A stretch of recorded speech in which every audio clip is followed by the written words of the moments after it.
Hi Becky, how you doing? I'm doing well. How are you? I am well too, and I think that we have some really fun and cool things to show people today. So while the museum's temporarily closed, we are actually doing a lot of work Yes. That typically we would not be able to really dive in and have adequate time to do. And I know that you and the rest of the education department are working on several projects. What's the one you're going to tell us about today? So what we're doing right now, one of them is we're taking our collections, our education biofact collections, and we're sorting them. So when I say biofact, I'm talking about things that are alive or used to be alive. And I've got in front of me literally thousands of seashells. And these are ones that we don't have on display in our exhibits, but we use for our education programming. So they might come out for a field trip. We might have them on a cart that we have when we're interacting with our guests. And what we want to do is we want to take all of our shells, we want to make sure they are sorted into the proper families. We want to be able to identify all of them so we know what kind of shell it is that we're working with.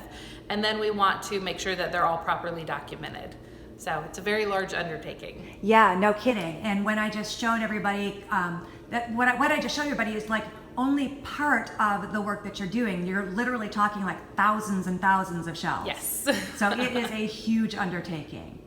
So what can you tell us about today about, there's just some surprising things that I learned from you earlier about what seashells are and that there are animals that actually live inside them that you're going to tell us more about today. Yeah, I love talking about that because very often when people are coming to the beach, they come across a shell, pick it up, they find it's really pretty, it's got an interesting pattern to it, but they don't think about the animal that it came from because you don't see that part of it. By the time you have it washed up onto the beach, chances are it's passed away, it's just the empty shell.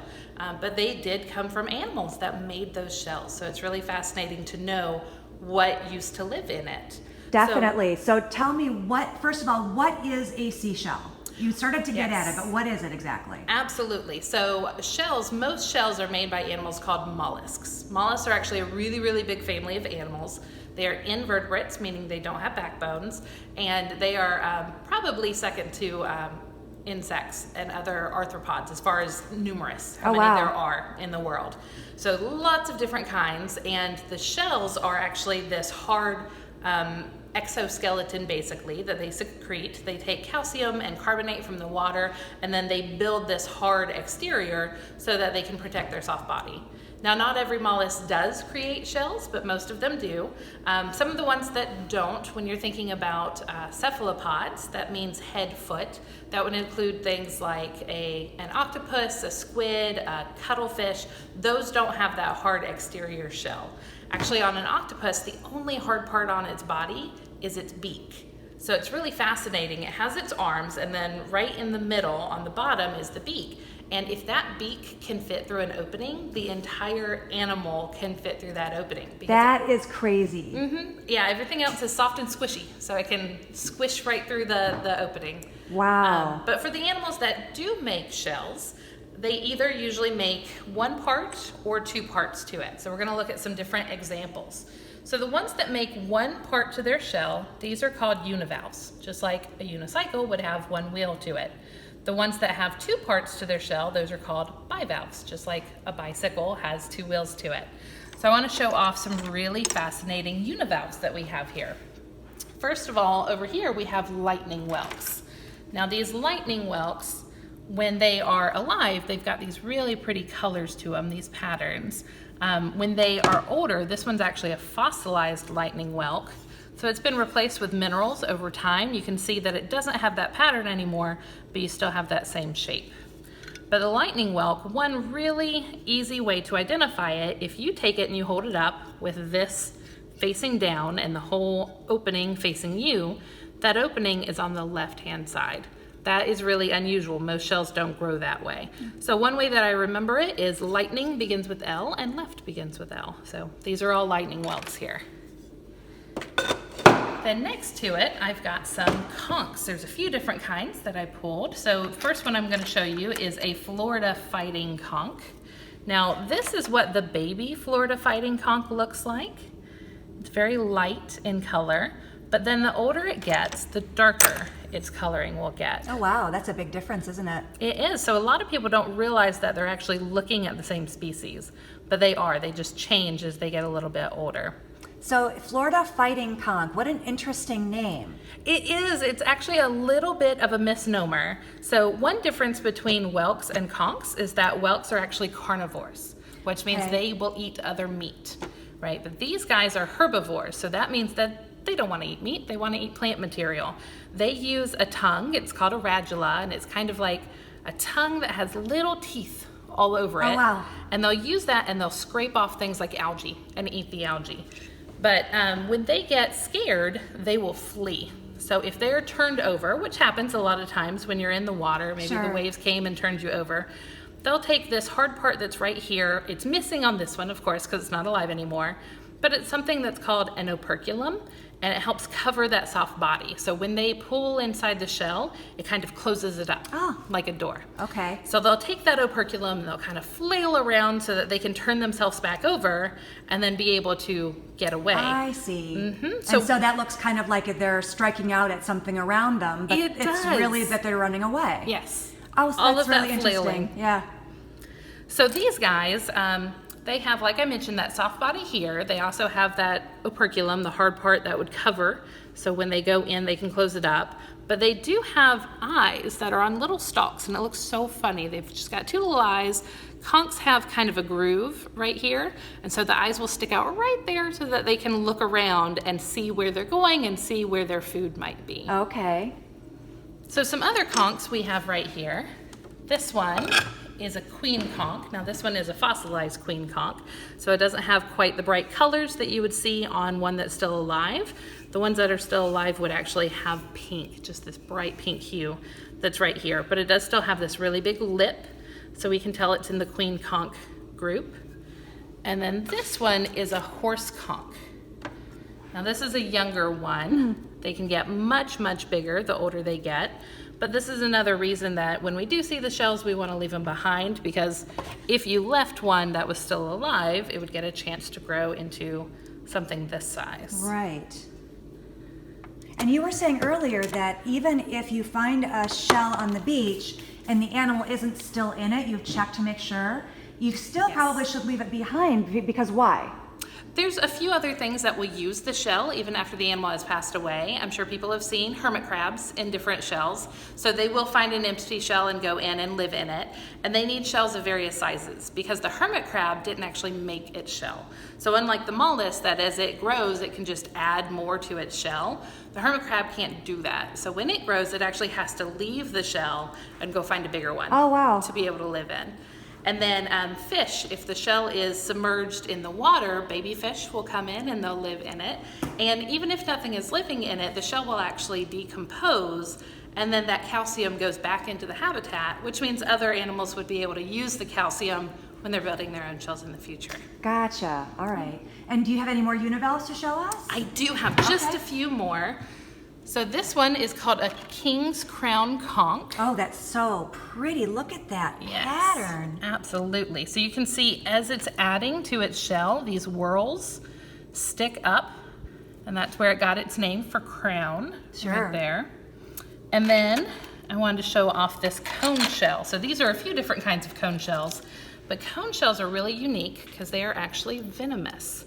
Really? So it's something that if you see a live one out in the wild, you definitely want to, don't touch it. Just leave that one alone. Okay. And then here's another univalve that's called a moon snail that I wanted to tell you just a little bit about this guy. And you said it's called a what? Moon snail. A moon snail. It is. Because it looks like the full moon almost. The shape, yes, absolutely. So this guy is really, really tiny. You wouldn't think a thing about it really, but he is a very large predator in the water world. So they have that radula as well, right? The tongue that has little teeth all over it, and they use it like a drill. So they will actually drill through other shells, and they will be able to eat the soft insides. So if you see a perfectly round hole like that, then it was probably eaten by a moon snail. And they even eat each other. That is so crazy. I mean, that is like literally a perfect circle. And you're right, it looks like it could have been like drilled there because it kind of was. It was, yeah, just with a natural tool instead of a man-made tool. That is so interesting. So moving over here, we've got some bivalves as well. I was saying bivalves are when they have two parts to their shell. And they've got the top, they've got the bottom, but then they have something called a hinge right in the middle, so they can open it and close it. And the soft body, which would be the actual animal, is on the inside. And some examples of bivalves that a lot of people would know are what? Ones that a lot of people are already familiar with would be things like oysters and scallops and mussels. Those are all bivalves. Okay, gotcha. Yeah, so we've got some fun ones in front of us here. This one's called a Florida spiny jewel box because of these spines that are formed on the shell as they add to it. Now, as they add to this shell, of course, since there's two parts to it, it doesn't grow the same way as a univalve would, where it's a whirl and it's going around in that circle. This one adds this direction. Okay. So this would have been the first part, the oldest part to the shell, and then as it adds more on this end. I see. All right. This one is called a kitten's paw for obvious reasons. This is my favorite one. It's adorable. It's super cute, yes. And it actually does kind of look like a kitten's paw. Yeah, I think it's great when scientists do it that way. It makes it a lot easier to remember what the animal is. For sure. Yes. So over here we have oysters. Now, a lot of people are familiar with oysters, but there's a few things about them that just make them great to have around. So for one, they are a natural resource, right? We can eat oysters. We can also use the pearls if they have pearls inside them, and we can use those for decoration. But they are really amazing for the habitat, and that's because of the way that they feed. So oysters like to grow together. They make communities. They'll take a little bit of something, it's kind of like a glue, and they'll cement themselves together. So they want to find something hard to start to cement to, a rock or another oyster or even a pier, and they'll grow together in those oyster beds, and then they'll feed, and they're filter feeders. So they have these little body parts called siphons, and it's very, very similar to a straw.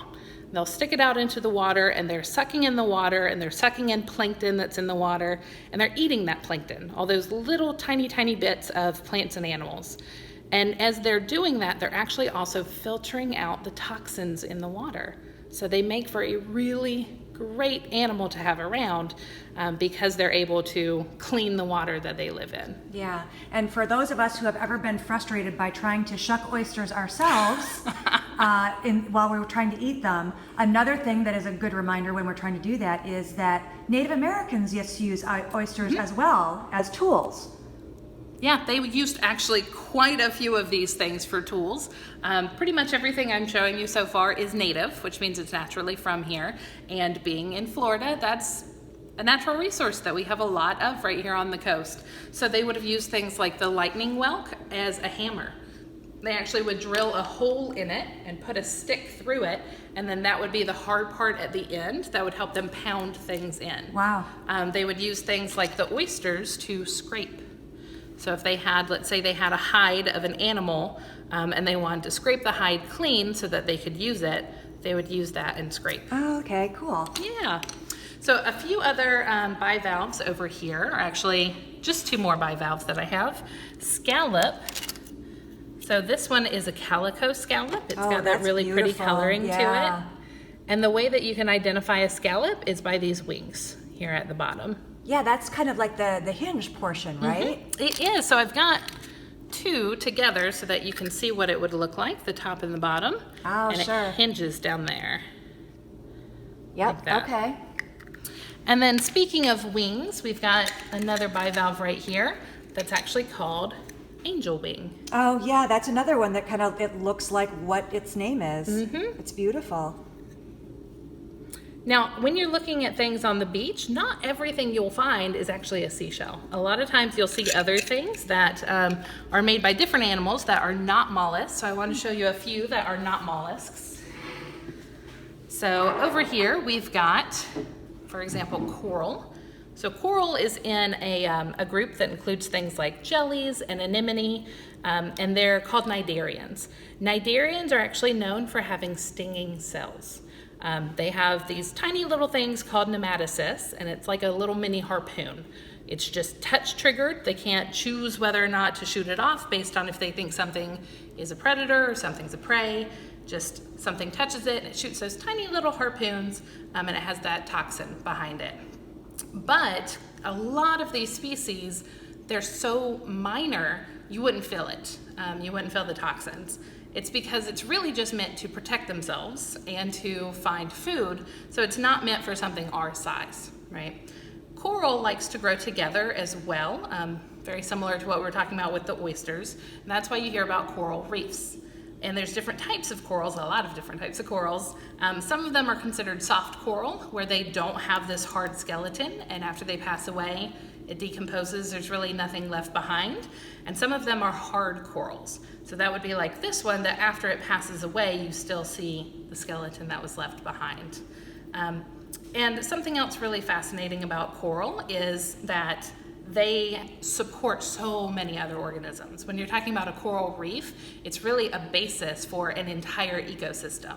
So those little coral will have small fish that like to come and hang out near it, and then bigger fish and bigger fish and bigger fish, and all sorts of other animals. So it really is a keystone species because it helps support a bigger community.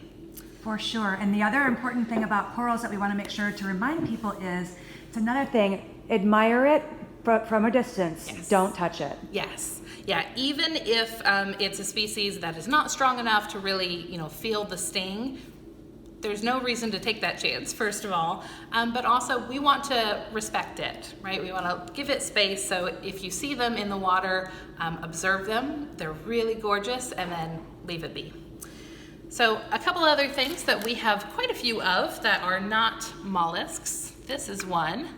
This is actually a worm snail shell. This is really like a cool and crazy thing. When you told me about this, I was like kind of blown away a little. Yeah. So the worm shell is something that they secrete, and then they would actually have it down in the sand. So this is kind of their home, basically. But they don't carry it with them, right? They don't. They can go in and out of it. And then we've got a lot of sand dollars over here. Oh yeah, but show the condo of the worms. Oh, I did not show that one off. That Sorry is about so that. Cool. So this is what exactly? This is, again, the worm shells, the homes for those marine worms, but there's quite a few of them that have been cemented together, and then this one has been fossilized. Okay. Yeah, as we're doing this and taking all the different animals and separating them, we have quite a few that are actually fossilized. Most of them are modern, but some of them have fossilized over time. And how can you tell the difference? Yeah, I want to show off the difference here. This is a murex, so this is back to a mollusk. This one's a univalve.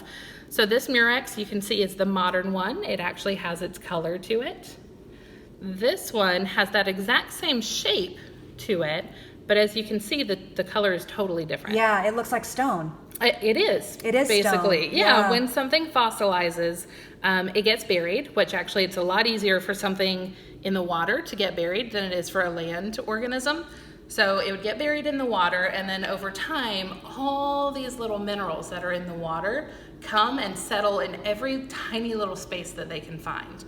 And then the shell, eventually it will decompose. It'll last longer if it's buried in sediment, but it'll still decompose. And then you've got this rock, basically, in the shape of the shell that used to be there. That's pretty cool. Yeah. All right, and you were saying something about sand dollars earlier. I was. So one other animal that we find that is not a mollusk, this is a sand dollar. And let me get really close so you can see that 5-star pattern in there. That is so absolutely. Pretty. So sand dollars are echinoderms, and echinoderm means spiny skin. Sand dollar, sea urchin, sea stars, those are all different kinds of echinoderms. And the star that you just mentioned is actually something that they have because they have radial symmetry. So animals like people, we have bilateral symmetry. If you were to draw an imaginary line right down the middle, it's pretty much mirror images, one side to the other.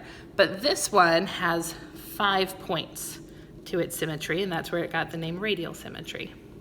Yeah, that's so beautiful. Yeah, they're pretty fascinating animals. When they're alive, and a lot of people don't think of them as animals, but they are. When they're alive, they're actually a little fuzzy, and they're kind of purple, kind of brown, have little hairs all over them, and those hairs help them to walk along on the seafloor. Oh, I see. And to help them to grab food. They eat teeny tiny little plankton and things like that. And then they can also bury in the sand and hide when they want to. Because as you can imagine, they're not very fast. They want to be able to hide and get away from other things that might want to eat them. Yeah, for sure. Well, Becky, thank you very much for taking us on this tour of one of the many big projects that are going on at the museum while we're temporarily closed. And I know that you guys are looking forward to when we eventually reopen, Yes. so you can share some of these new findings with our guests. Absolutely. Well, thanks for coming out and taking a look at it. I hope everybody enjoyed learning a little bit about some things you might find on the beach, and I hope that you come to the museum and you get to see them soon. Thanks, Becky. Thanks.